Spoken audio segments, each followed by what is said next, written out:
Welcome to the deep dive. We're all about getting straight to the core of the latest research. Today, something that affects almost everyone: low back pain. But, maybe surprisingly, it's a huge issue even for top professional athletes. Which really makes you wonder, right?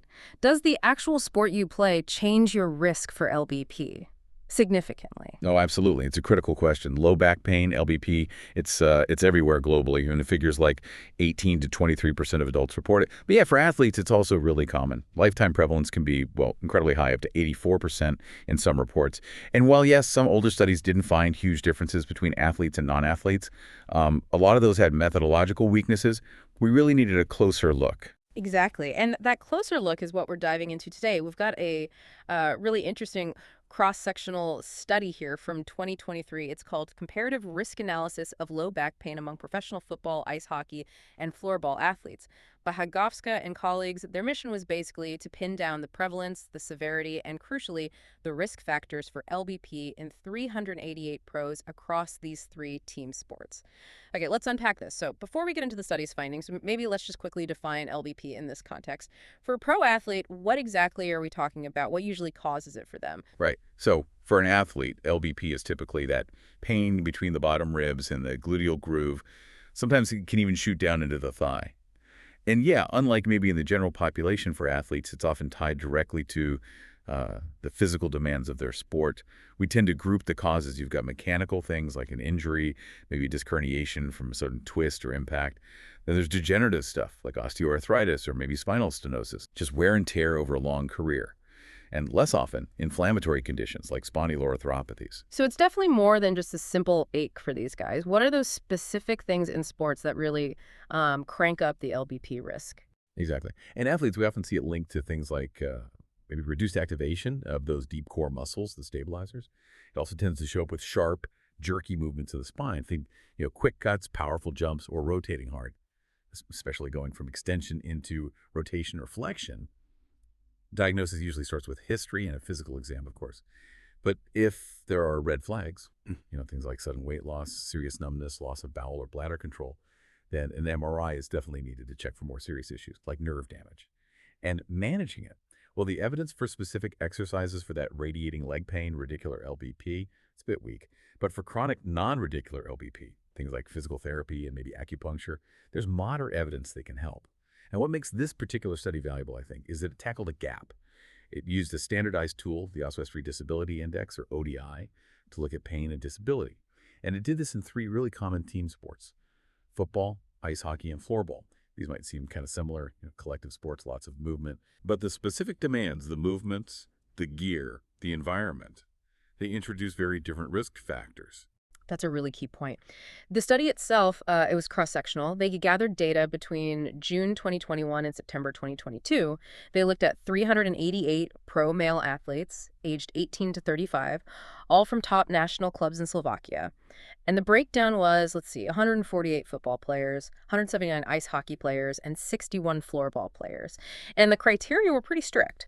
First or second highest league, training over 90 minutes at least 4 times a week, and 4+ years of pro experience, plus, importantly, no prior spinal surgery. Yeah, and that tool they use, the Oswestry Disability Index, the ODI, it's quite comprehensive. It basically quantifies how much back pain messes with your daily life. Yeah. It's got 10 sections. Covers things like pain intensity itself, but also self-care, lifting, walking, sitting, standing, sleeping, even sex life and social life, travel too. We score each section 0 to 5, and it all gets converted to a percentage, 0 to 100%. Higher percentage means more disability. Like 0 to 20% is minimal, but 80 100% means someone's basically bedridden. Okay, so the results. This is where it gets really interesting. Overall LBP prevalence: 42.6% in football, 63.7%, quite high in ice hockey, and 49.2% in floorball. So yeah, ice hockey players reported LBP much more often. But, and this is the twist, despite those differences in prevalence, the study found no significant difference in the overall ODI scores between the groups. The overall disability level seems similar. That feels a bit counterintuitive, doesn't it? It does at first glance, but what's fascinating is when they looked at the relative risk using odds ratios, or OR, that told a different story. It showed that even if the level of disability was similar once you had LBP, the chance of getting it in the first place was very different. So football players, they actually had a 0.49 times lower risk of developing LBP compared to the other two groups combined, basically half the risk. Ice hockey players, on the other hand, had a 2.18 times higher risk, more than double the risk compared to football and floorball players. The floorball players were kind of in the middle. Their OR was 0.82, so their risk wasn't significantly different from the average of the others. But ice hockey clearly stood out as high risk. Wow, okay. So risk is much higher in hockey, even if the reported disability level ends up similar. So where did the differences show up in daily life according to that ODI index? Right, that's where the nuance is. Even with similar total ODI scores, there were significant differences in specific sections. Ice hockey players, for instance, reported significantly more pain interfering with walking, standing, sleeping, and social life. So broader impacts. Interestingly, football players actually reported more trouble specifically with self-care activities, maybe pointing to a different kind of functional limitation. And the study offers some really solid explanations for why. It links directly back to those sport-specific risk factors we mentioned. Think about ice hockey. You've got the heavy gear, the cold temperatures, that constant flexed posture, the powerful rotational swings with the stick, the jerky trunk movements from rotation and deflection. It's like a perfect storm of stressors on the lower back. Yeah, you can almost feel your back ache just thinking about it. Exactly.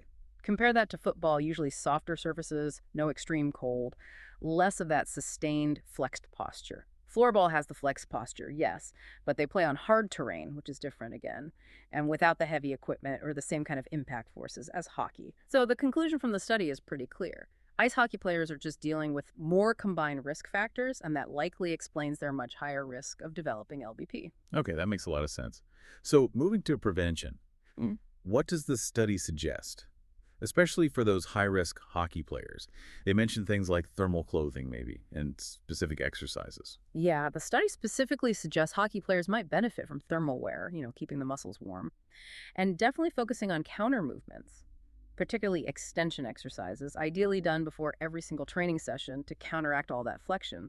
And more generally, for LBP prevention across the board, it's about consulting a physio for the right extension exercises for you, paying attention to ergonomics in daily life, and yeah, regular stretching is always important. It really underscores how LBP isn't just about missing games, is it? It affects their whole life. Absolutely. It impacts performance, career length, sure, but also just personal well-being, quality of life. Yeah. Which really emphasizes the need for, doctors, physios, coaches to work together. They need to develop and actually implement better, more specific progressive prevention programs, especially for these elite athletes in the high-risk sports. And like any study, this one had limitations, which the authors noted. It relied on questionnaires, which can have biases. They didn't use objective tests for spinal muscle function, for example. And they looked at LBP over the past year, not like the last month or week. Plus, they didn't measure pain intensity separately from disability. All true. And those are great directions for future research. We need more studies looking at really specific prevention programs in these high-risk sports, and maybe comparing different pain management approaches across sports, or really tracking the impact of specific interventions over time. The ultimate goal is keeping these athletes playing, and playing healthy, for as long as possible. So, wrapping up this deep dive, the big picture is clear. Low back pain is a major headache, literally and figuratively, for pro athletes. And while the overall disability level might look similar once LBP hits, the risk of getting it in the first place varies dramatically. Ice hockey, with its unique storm of physical demands and environmental factors, carries a significantly higher burden of risk. Yeah, it's a powerful reminder. And maybe something for you, the listener, to think about. How much does a really detailed look at the specific movements, the environment, the loads involved in any activity, whether it's elite sports or just your own workouts or hobbies, reveal about potential injury risks? What stands out to you now about how different physical demands might be affecting your own body or the bodies of athletes you watch? Something to chew on.